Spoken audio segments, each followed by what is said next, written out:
कभी अगर बनना हो तो बाज बनना, लेकिन कभी तोता मत बनना। तोता बोलता बहुत है, लेकिन ज्यादा ऊंचाई तक उड़ नहीं सकता। बाज बोलता बहुत कम है, लेकिन सबसे ऊंचाई पर उड़ता है और बाकी पक्षियों का राजा होता है एक बाज। आज मैं आपको 5 ऐसे पॉइंट बताऊंगी जो कि हर इंसान को बाज से सीखने चाहिए और लाइफ की बहुत बड़ी लर्निंग है इन 5 पॉइंट में। फर्स्ट लेसन, बाज की तरह अकेले चलना सीखो।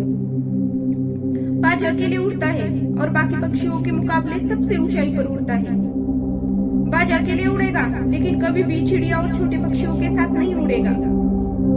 बाज हमेशा या तो बाज के साथ उड़ता है या फिर अकेले उड़ता है। इससे हमें ये सीख मिलती है कि छोटे सोच वालों से हमेशा दूर रहे और अकेले रहे, क्योंकि यही वो समय है जब खुद को जानने का असली मौका मिलता है। सेकेंड लेसन, बाज का विजन बहुत ज्यादा क्लियर होता है और बहुत ज्यादा स्ट्रांग होता है।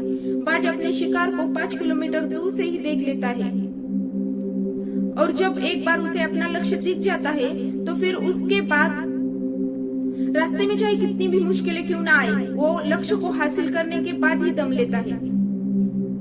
इससे भी एक बहुत बड़ी सीख मिलती है कि अपना विजन क्लियर रखो और उसे हासिल करने में फिर चाहे कितनी भी मुश्किलें क्यों ना आ जाए, पीछे मत हटो। थर्ड लेसन, बाज कभी भी मरे हुए जानवरों को नहीं खाता, वो हमेशा जिंदा शिकार करता है और इससे हमें ये सीख मिलती है कि ये जो हमारा पास्ट है वो मर चुका है, तो अपने उस मरे हुए थॉट्स पर ध्यान मत दो और अपने आने वाले ताजी फ्रेश जिंदगी में ध्यान लगाओ। फोर्थ लेसन, जब आंधी तूफान आती है तो बाज बहुत ज्यादा एक्साइटेड हो जाता है। जब बारिश होती है तो सारे पक्षी छिपकर बैठ जाते हैं, लेकिन बाज को बहुत मजा आता है। जब तेज हवाएं चलती है तो बाज उन हवाओं के सहारे और तेजी से ऊपर की ओर उड़ता है और ऊपर उड़ते उड़ते इतना ऊपर उड़ता है कि बादलों से भी ऊपर पहुंच जाता है। और इससे भी एक बहुत बड़ी सीख मिलती है कि मुसीबत में भी मजा ढूंढो। और नेपोलियन हिल ने एक बार कहा था कि हर बड़ी चुनौती अपने साथ में एक बहुत बड़ा अवसर लेकर आती है, तो उस बाज की तरह तुम भी अपने अवसर को पहचानो और जिस दिन उन अवसरों को पहचान लिया फिर सारी मुश्किलें तुम्हारे नीचे होगी और तुम उन मुश्किलों के ऊपर होगे। फिफ्थ लेसन, बाज अपने घोंसलों से सॉफ्ट घास को हमेशा निकाल देता है ताकि बाज का जो बच्चा होता है वो उसमें कंफर्टेबल ना हो सके, क्योंकि अगर वो घोंसले में कंफर्टेबल हो गया तो वह वही रहना पसंद करेगा, लेकिन बाज ऐसा कभी होने नहीं देता।